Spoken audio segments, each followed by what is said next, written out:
So one of the things I do that's most fascinating as a therapist is mental health assessments. And within about an hour and a half, I'm supposed to interview someone and develop their mental health profile. I'm a little worried about what you're going to come up with at the end of this show. I feel like I'm going to get an email with, by the way. Welcome to the Two Authors Podcast, an entertaining chat show hosted by best-selling mystery and thriller authors Douglas Pratt and Nicholas Harvey, in lively, humorous and informative conversation with distinguished guests who share their thoughts and experience about forging a successful author career. Hello, listener. Welcome to the show. How you doing, Douglas? Oh, I'm doing good, Mr. Nick. How are you today? You're on your boat. I'm on the boat. Yep. What are you working on your boat? Because you're always working on something on your boat. Well, I had only planned to do some cleaning on the boat, but this morning my air conditioner's out, so if you see me sweating. Well, it's not like you're in the south during entering the summer, so it's not going to be like 97 degrees a day in the sun, so it'll be all right. So if you hear the little fan blowing in the background, that's me trying, and me sipping on some water. You don't have Ashley with like palm leaves? I like to stay married, so... You didn't ask. I don't ask for things like that, so... Wise man. Hey, we got a cool guest on the show. USA Today best-selling author Toby Neal, who writes Paradise Thriller Mysteries and The Paradise Cozy Mysteries. Do you see a theme there? Lots of paradise. I'm thinking there's a lot of mystery going on there. There's a lot of mystery. Yeah. We'll get to her in a moment. So we have a listener question. What we got? Well, we do. We have one from Sarah Teets. I believe that's how you say Teets. Careful. From Phoenix, Arizona. Her question is, if you could set a theme song for your series, what would you choose? Jaws theme. For the AJ books. It will be Get good. Everyone out of the water. Have you had sharks show up in yours? Like, I throw a shark in there every so often. Yeah, they're always fun to have. So. Yeah, there's sharks around, but I don't have, sharks attacking bullshit stories. Like, I shouldn't say that because it's exciting, and sharks do occasionally. Yeah, people do, but they're more likely to get hit over the head with a coconut, or have a refrigerator fall on them. Well, but in fairness, like, how many dive operators get into as much trouble as AJ gets into on a regular basis? Yeah, we can make it what we want. Yeah, and no one's been hit by a refrigerator underwater. So, okay, how about you? What's your theme? I think I would go with how about the I Need a Hero? Oh, Bonnie Tyler. I could sing it for you. No, don't do that. Yeah, we'll get the one listener turning off. I was thinking for yours, she's a diver. Aqualung feels like a good theme song for it, but... You didn't. I'm sorry. You didn't. Aqualung. Yeah. You did not do that to me. That's the end of our friendship. Jethro told me. We're done. Let's talk to Toby Neal, because I don't want to talk to you anymore.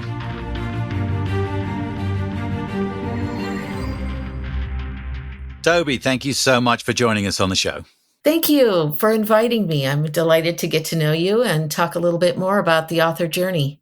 Can you tell us a little bit how you got started as a writer? I mean, this is not your first career, right? So that's right. It's not. I was a mental health therapist and had a very successful career doing that. But the truth is, I'm one of those, I always wanted to be a writer people who then went on to college and things because my background, which I write about in my memoirs, was very unstable and grew up homeless a lot in Hawaii. And so I wanted primarily to have a car that worked and a good job, and then thirdly, to help people. And so being a writer seemed too unstable for what my early adulthood needs were. But then by the time my kids were ending high school and I was turning 40, I was like, if this is ever going to happen, I need to start somewhere. And I did. I started with a situation that actually occurred in the high school where I was the therapist. And that was the original crime that I wrote about in Blood Orchids, the drowning of 2 young girls. I was brought in as a trauma counselor to work with the teens at the high school. and we were told it was a homicide. And these things just never happened on my little island of Maui, where it's all rainbows and happy things.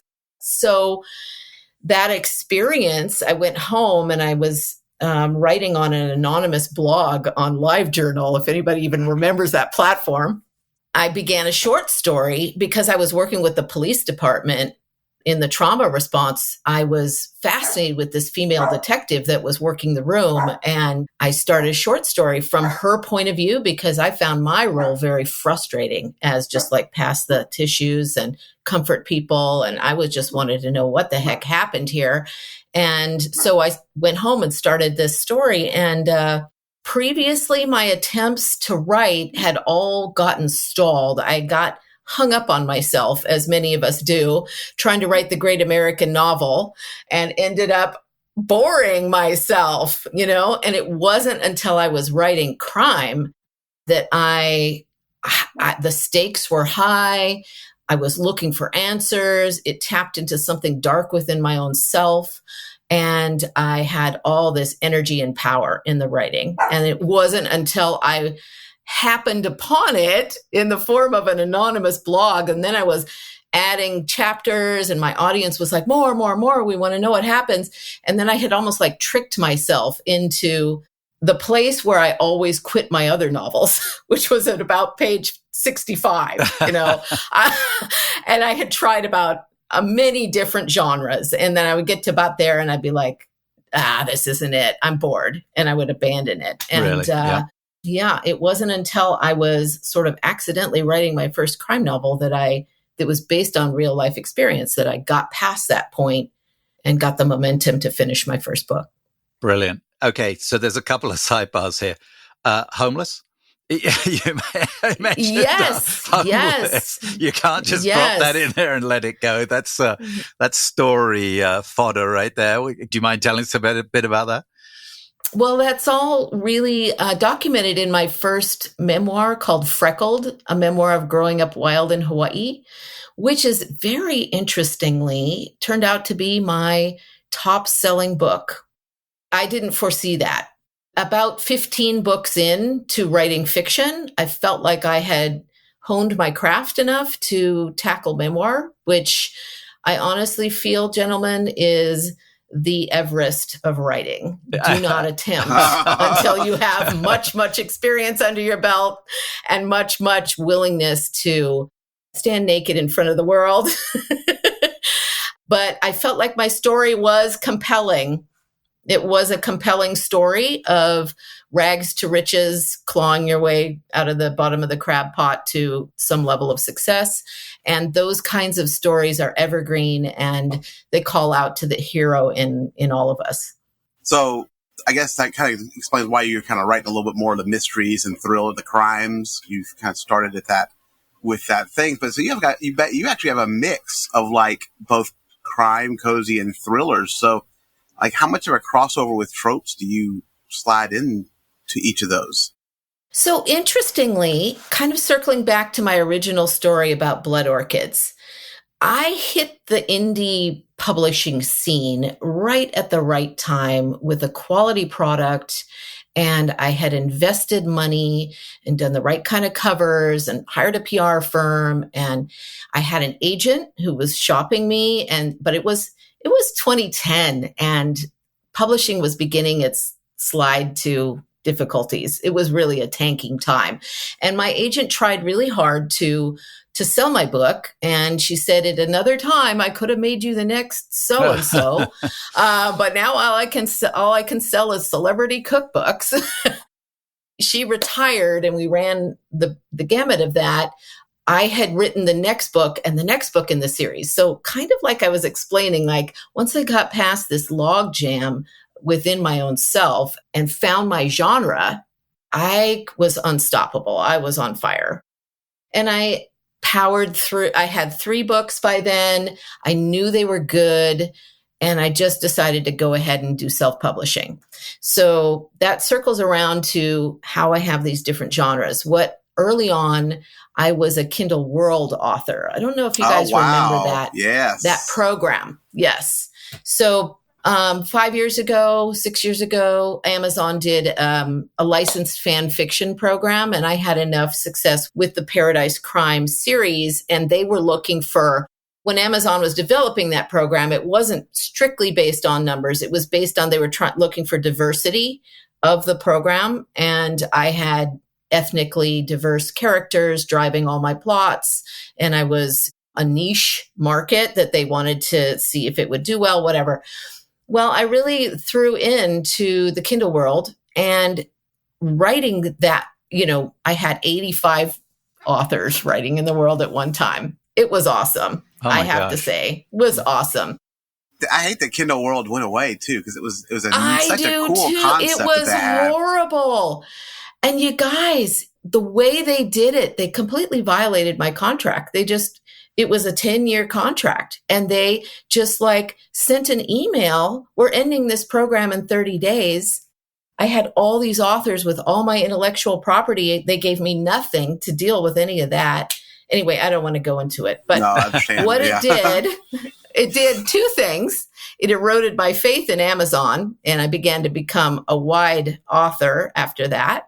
And then the second thing it did was it broadened my mindset to A, other genres, and B, that I could develop a world that consisted of the same characters across different genres in the same setting. And that even if I didn't have other authors writing for me anymore, I could do that myself. So that's how I went into thrillers. I went into cozies just recently. And they're all set in the Paradise Crime world. And it's intersecting, it's 3 different female crime solvers, each of them intersecting with the others. Readers love it. They can get in at one end or at any point and then spend all this time in the Paradise Crime world.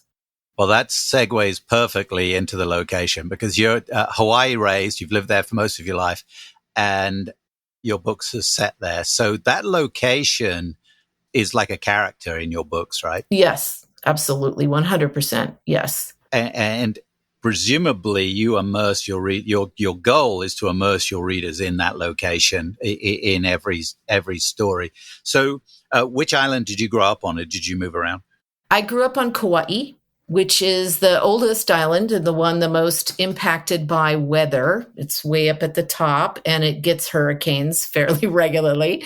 And I spent most of my adult life in Maui after I came back from college and began my career in mental health. Kauai remains a difficult place to make a living. It's small, it's rural, and yet it's exotic and has all these billionaire people, literally, right. Zuckerberg, living on Kauai.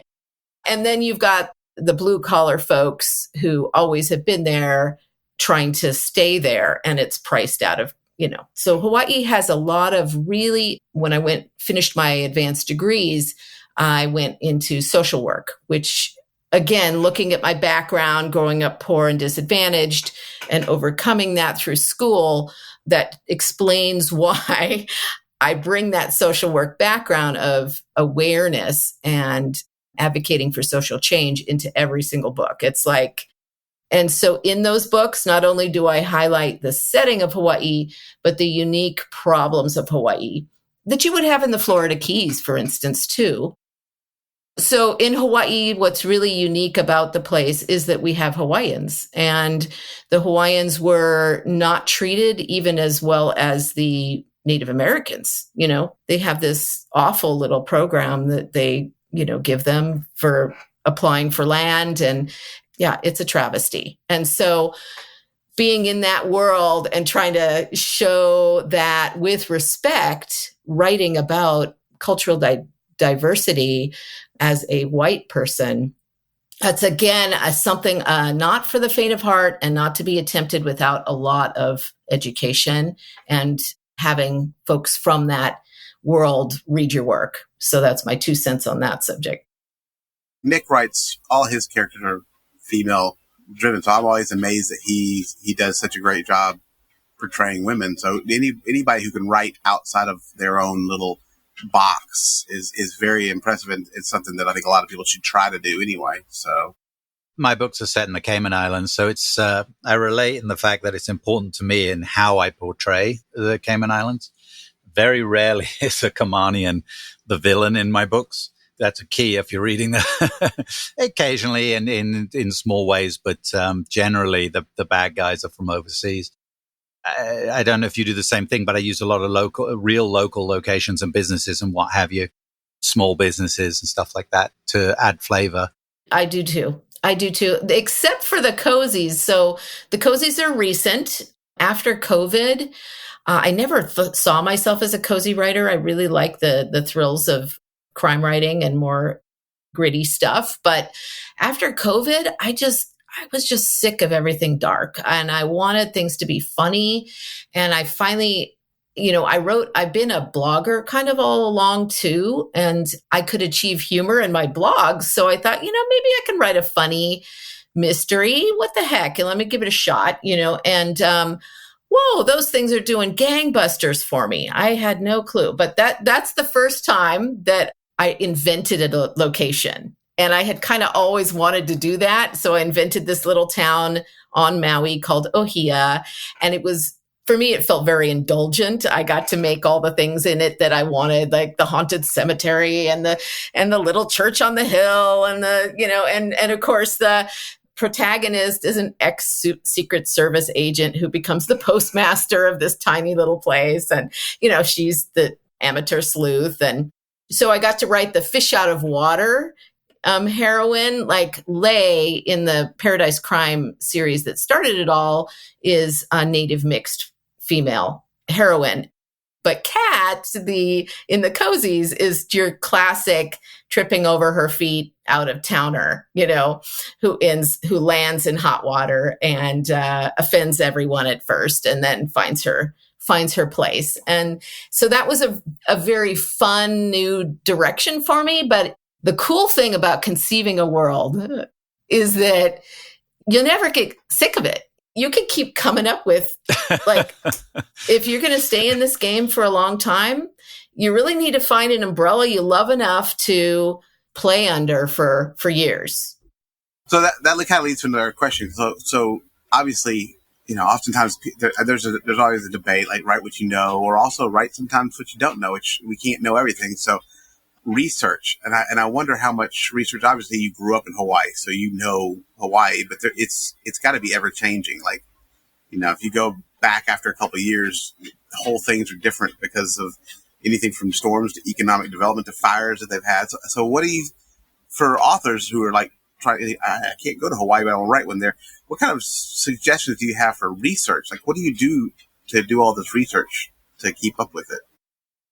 My 2 cents for you would be to focus on that outsider's point of view. Don't try to write from an insider point of view, because you're going to get it wrong and readers will be quite offended. So don't try the pidgin dialect, unless you're doing the out of towner, trying it and getting smacked down. Because again, a place like Hawaii I think the equivalent would be something like writing about New Orleans and never having been there. It's filled with different diversity and it's got its own language. So literally, yeah, that'd be great. Like for me, I'd love to write about New Orleans. Not a clue. How am I going to do that? I would only write from an outsider's point of view, experiencing things and having it explained to you. That's a legit way to approach the story. And it also entertaining, because most of the people who love to read about Hawaii don't live there and are visitors, but they had a good experience and they want to remember that, and they're tourists and this and that. So that's my 2 cents. In as far as research, my absolute favorite is Google Earth. Oh man, yes. Tell me about it. I spend so much time on Google Earth zeroing in. But interestingly, I'm writing a new standalone the same time as I'm writing all these other things, but that is set in a place. You have a problem that we have, I think. So we do that too. I did have to physically go there. So I'm writing about the Waipio Valley on the Big Island, and I'm doing a very immersive standalone that is set in this place that you actually physically can't get to. It's forbidden. It's closed off. Google Earth took me literally to the front of the road that goes into the valley, and I'm trying to go in, and I can't go in and I can't see it and I can't get there. I had to physically go there. And then when I physically went, I still had to, the only way to go in was on this tour bus twice a day. And then you were kept in a little herd with the other tourists. And at least I got to like have this more sensory experience. And I ended up interviewing a lot of locals. I fortunately have many, many fans on the Big Island. I ended up staying with a super fan. Her husband was a professor at the university. We just went deep on all the stuff about the valley.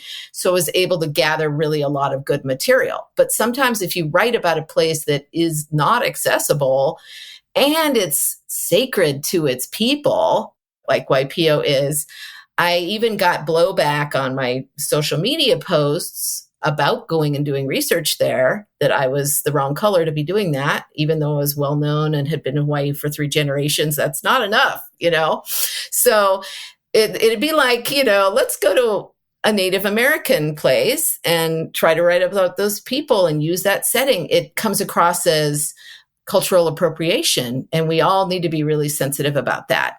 So basically, I fictionalized I changed the name slightly. I say in the book that this is based on this place, and I humble out. Like, I only want to educate the public about this culture and this place with the most respectful intentions. So with your background in mental health work, I can only imagine that it's really helped you build layered characters. How has that played in? And do you make a very conscious effort when you build a new character to make sure they're quite different from something you've built before? I kind of hear 2 questions in there. So the first question being the layered character. So one of the things I do that's most fascinating as a therapist is mental health assessments. And within about an hour and a half, I'm supposed to interview someone and develop their mental health profile. I'm a little worried about what you're going to come up with at the end of this show. I feel like I'm going to get an email with, by the way.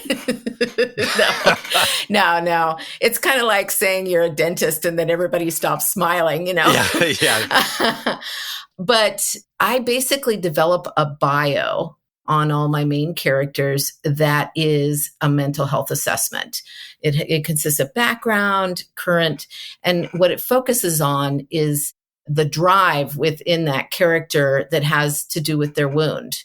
And the most fascinating characters are always those who are trying to heal their wound through their experiences, their relationships, whatever. Isn't that what drives us all? So we tap into Jung called it the archetypes. We tap into the archetypes when we have spent our time doing some good homework on those characters before they ever really hit the page. And then they can keep surprising you. They'll pop up and surprise you with new stuff. And I've found over time, over 50 plus books that I've written in multiple genres, that the ones that resonate the most were character driven. Even though as a mystery writer, you really have to plot. You waste so much time if you're just wandering around pantsing it in that genre. I have to plot to keep things on track. In writing crime, there's always certain scenes you're going to do, the morgue scene and the this and the that. But that said, having that good understanding, like of villains, for instance, and truly understanding what a psychopath is based on a neurological problem with that person's brain. They're understimulated. They seek to feel things, and they always have to raise the stakes, like an alcoholic taking more drinks. And this is how they get into crime. Fortunately, most of them are not very bright, and they end up in jail, and there they are, But I like to spend the time on the elusive, brilliant psychopath.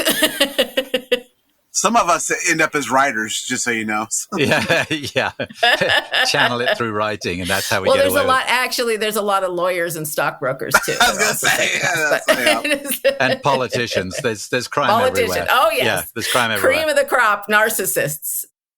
So let me ask you about this. So you have an author coaching program, and you do some seminars and retreats and what have you, and you do some one-on-one coaching with authors. With your background, I'm already fascinated. Tell us a little bit about the coaching that you do. Well, that evolved. It's not like I said, oh, I've got time for something more. But when I reached a certain level of success and I left the field, I left my full-time work. I had a wonderful state job. I thought I would be there for my whole career, but then my books took off and my income replaced my career. And I was like, why am I, tied to the 9 to 5 when I could be doing, as you guys do, traveling around, doing whatever while writing my stories. So after that happened, I made the leap in 2013 and have been a full-time writer. But there was the desire to help people continued to be strong in my life. And when authors would approach me and be like, should I do an agent? I'm stuck in my book, whatever. People would approach me. And then I was like, first I made a little booklet for them so I could fend them off. Like, it was called Building Your Author Platform in 10 Easy Steps or something. And it was like, and I just was like, here's my free booklet. It's 40 pages. Just don't bother me. But then as time went on, I realized I missed doing therapy. I missed working with people. And I ended up doing that with the Kindle world really a lot. So I was holding hands of these authors, getting to know them, helping them market the books, all of that. And we had, retreats. We gathered together in person and worked on our career stuff. And out of that came this little sidebar business of individual coaching and occasional retreats. I haven't done one since COVID, basically. I haven't really had time, but it's fun. You should put one together in Hawaii. Nudge, nudge. I should. Put one I absolutely should. Yep. If you need some guest speakers or, somebody just Yep. Oh, yeah. It's the coordination is not really my cup of tea. I love going. I love doing the exercises with people. I don't love coordinating other people's schedules and trying to figure out their dietary needs and stuff. It's like, there's a lot. There's a lot in putting on an event. BYOB, everybody bring your own food. So. Yeah. So if we were to do that, so one of the things I saw on your website was you like to scuba dive. Is that right? You're a big scuba diver? So obviously Nick, he writes about scuba diving. We both dive. So we're always interested, one, in like cool places to go. We definitely would love to go dive in Hawaii. So what other adventures do you seek out to put into your books? I mean, do you use scuba diving in your books as well, or? I do. I have one called Bone Hook that's completely about scuba diving. The murder victim is a marine biologist who is murdered at 90 feet off of Molokini Island, this little atoll, which I dove there. Lovely. It's gorgeous and amazing. It's got a whole bed of those eels that comes up and wave in the water, those garden eels. Yes. So anyway, I was, of course, fascinated with that. And how do I make a murder mystery around that? And how do I share this experience with a broader audience? And so I wrote a whole story that's really around. And of course, my protagonist, Lay, isn't certified and a regular diver, but she has to go down and see the, body and goes with an expert and all this. And so it's so fun to write about the things you love and share that experience. So some other things I've included is windsurfing, big wave surfing. All of these things are things I've done. Yes. Boating, fishing, hiking. I'm very outdoorsy. My husband does, but I've been surfing since I was young, and I don't surf big waves, and now especially, I love to bodyboard now. I'm like, hello, I'm pushing 60. Let's like roll it back a little bit. I did write about some of my experiences in my memoir. My dad was a surfer and my grandfather was a marine biologist, which is how our family ended up in Hawaii. Back in the 50s, before statehood, he had brought my mom and her siblings to Honolulu, and they were part of the University of Hawaii staff there. And so that's kind of how we got to be in Hawaii. I include all my interests in my writing. You guys probably do too, so, and I got a little bored with writing about Hawaii. So I started the romance line, and I thought it would be fun that those are set. They're literally called Somewhere In. And I put St. Thomas, San Francisco, Montana, there you go. Wine Country. And this was my way of like writing books somewhere else And unfortunately, that just didn't have what I discovered is that romance readers, kind of like mystery readers, they're drawn to be in a world, and by me putting my books in all different kind of places, I kind of shot myself in the foot. They just never took off, even though the writing was good. And when I finally had a consultant help me, why are my romances struggling and everything else is good? And they're like, because people don't want to jump from place to place to place in romance. They like a location. They like a family. They like and I was like, I got that right with my mysteries because I was writing it for my own reasons to go somewhere else and write about something else. So I should have done that. And now I've just decided, I don't really want to write romance anyway. So I've moved on. What do you think your author superpower is? Over and over, people say my writing is immersive. To go back to a diving term, that I bring them into the world, that I use very few filtering words, and I'm really good at playing on people's emotions. So they're drawn in and kind of sucked in.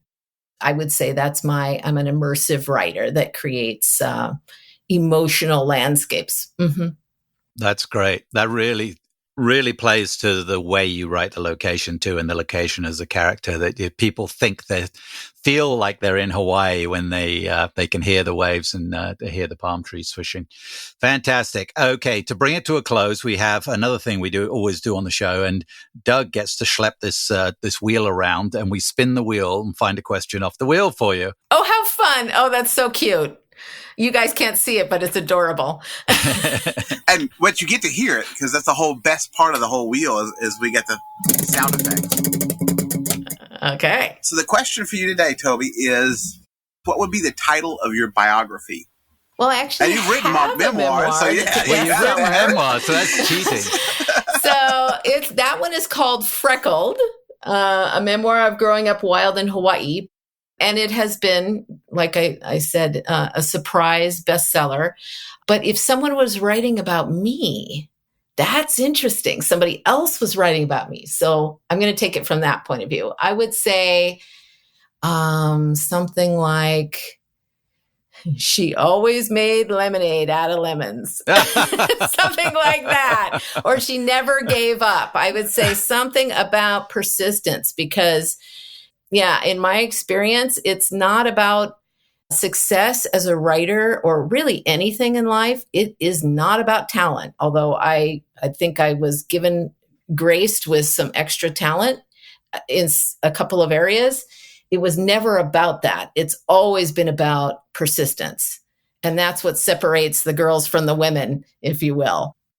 Nick, what do you think your biography would be titled? Disaster. Crashed. As a crash. You got a racing theme. Theme. Mine would probably be, I told him not to do that.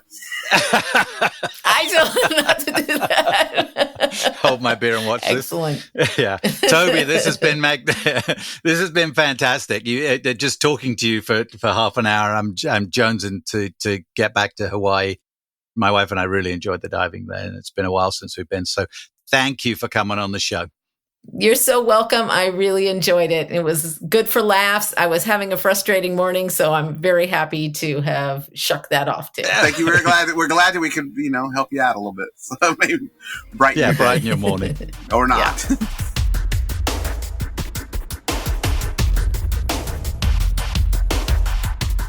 That was fun. She's awesome. Yeah, she was awesome, man. Yeah, full of energy and an experienced writer that's seen a lot, getting involved in 2010, which, of course, 2010 doesn't sound that long ago until you realize it was a long time ago now. She did just send me an email. She has your mental health assessment ready. She says, give up. There's too much. There's just too much. It can't even make a start. So I'm going to forward that to you. We won't share it on here, so no.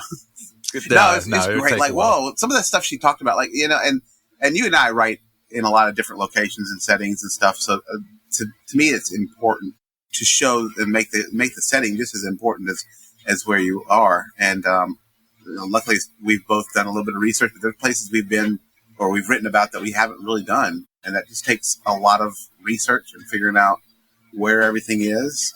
Google Earth is phenomenal. Like if you're an author and you aren't using Google Earth, even for places I think it's a great use. I think what's interesting is, she grew up in Hawaii. She's lived in Hawaii. She knows it inside out. She knows the people. She knows the place, and she could drive to a lot of the locations or hop on an island and go look at the locations and fully immerse. And that's going to come across in her writing in the same way I write about the Cayman Islands, where we've spent so much time in the last 23 years.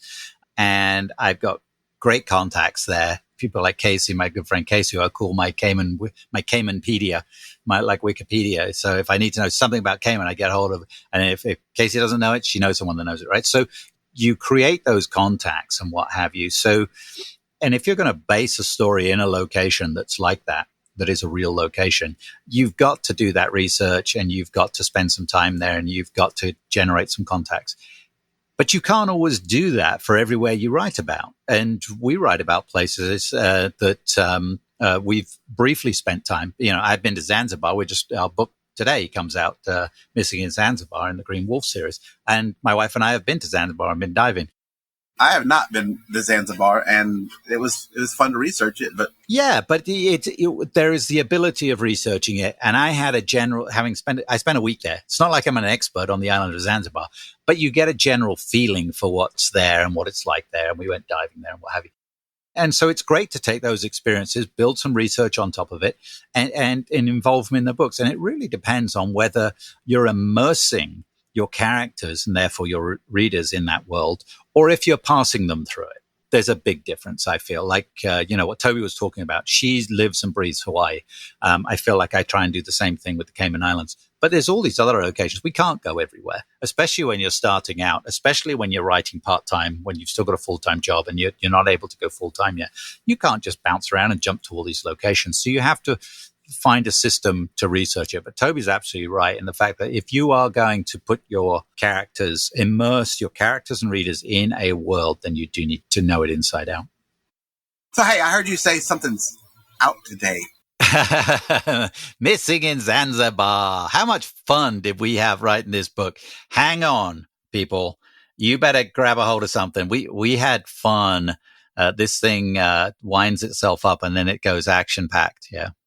Yeah, it was back and forth pretty fast. So it was like a ping pong ball at some point. We were going back and forth so quick.